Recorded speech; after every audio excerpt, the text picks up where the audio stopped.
Olá, ouvintes! Que bom tê-los conosco novamente.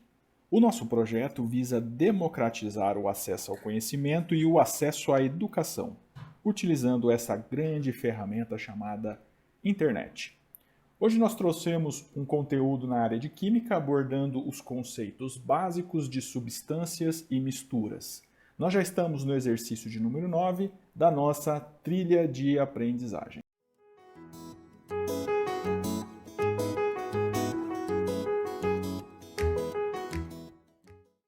Hoje nós temos uma questão da Universidade Federal de Santa Catarina com o seguinte enunciado: as transformações que ocorrem em um sistema podem ou não ocasionar alterações na constituição da matéria envolvida. De acordo com o enunciado, estão corretas as associações. Número 1. Digestão de um alimento, fenômeno físico. Número 2. Água oxigenada se transformando em água mais oxigênio gasoso, reação química. Número 4. Queima de fogos de artifício, fenômeno físico. 8. Transformações do gelo em água, fenômeno físico. E 16. Sublimação do iodo, sólido, reação química. Lembrando que, no final, o que nós queremos aqui é o somatório dos números associados às afirmações corretas. Essa é uma questão de somatório. Observem aqui que nós temos fundamentalmente a abordagem de fenômenos e reações físicas e químicas, retornando aos principais conceitos associados a esse tema. Nas transformações físicas, nós temos transformações da matéria que não promovem alteração na composição do material, como, por exemplo, mudança de estado físico, fusão, ebulição, condensação, sublimação, ressublimação são mudanças de estado físico e essas são transformações físicas, porque não há alteração na composição. Alteração de forma e dimensão, por exemplo, cortar madeira, amassar papel, são todas transformações físicas. Já nas transformações químicas, nós temos transformações da matéria que promovem alteração na composição do material, como, por exemplo, o processo de cozimento de um alimento, no qual nós temos a fração ou a quebra ou a desnaturação da proteína. Exemplo 2, processo de combustão de um material, no qual nós temos reação de combustão, nós temos um conjunto de materiais iniciais e no final nós temos produtos que são diferentes dos reagentes. Exemplo 3, ferrugem de uma peça metal, no qual nós temos a reação do metal, do material com oxigênio, em uma reação de oxidação. Muito bem, analisando as afirmações, a digestão de um alimento é um fenômeno físico? Quando nós falamos em digestão de um alimento, nós estamos associando a quebra da estrutura química do alimento, para que a gente possa absorver nas diferentes partes do sistema digestório. Logo, nós temos a transformação de um material em outro.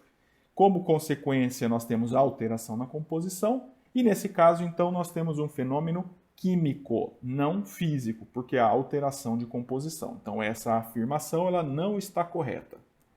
Afirmação número 2. Água oxigenada reagindo na presença de luz, formando água e oxigênio gasoso. E aqui nós temos uma afirmação que essa é uma reação química. Notem que essa é uma reação catalisada pela luz, conhecida como fotólise, uma vez que nós estamos quebrando a água oxigenada em água mais oxigênio gasoso. Nesse caso, nós temos a transformação de um material em outro, como consequência, a alteração na composição. Então, aqui nós temos sim uma reação química. Então, ok para essa afirmação. Afirmação número 4, queima de fogos de artifício, classificado como um fenômeno físico. Notem que quando nós temos a queima de fogos de artifício, nós temos aproximadamente uma reação de combustão da pólvora, logo há uma transformação de um material em outro e a alteração na composição. Nesse caso, então, nós temos que a queima de fogos de artifício é uma reação ou um fenômeno químico, não físico. Então, a afirmação 4 não está ok. Afirmação 8, transformação do gelo em água, fenômeno físico. Observem que a transformação do gelo em água, nós temos apenas uma mudança de estado físico, do estado sólido para o estado líquido. Mas o material ainda é o mesmo, então nós não temos alteração na composição. Então, a afirmação de número 8 está ok. E finalizando com a afirmação de número 16, sublimação do iodo sólido é uma reação química. Notem que a sublimação nada mais é do que a mudança de estado físico, de sólido para gasoso, mas ainda assim nós temos o mesmo material e nós não temos a alteração na composição do material. Como consequência, nós temos aqui um fenômeno físico e não químico. Então, a afirmação 16 não está ok. Resumindo, então, as nossas análises, nós temos que a afirmação 1 não está ok, a afirmação 2 está ok, a afirmação 4 não está ok, a afirmação 8 está ok e a afirmação 16 não está ok. Somando, então, nós temos 2 mais 8, que são as duas afirmações que estão ok, e como resposta final nós temos, então, que o somatório dessa questão é igual a 10. E assim, finalizamos mais este conteúdo com o desejo de termos criado valor para você e para o seu futuro. Nos vemos em breve.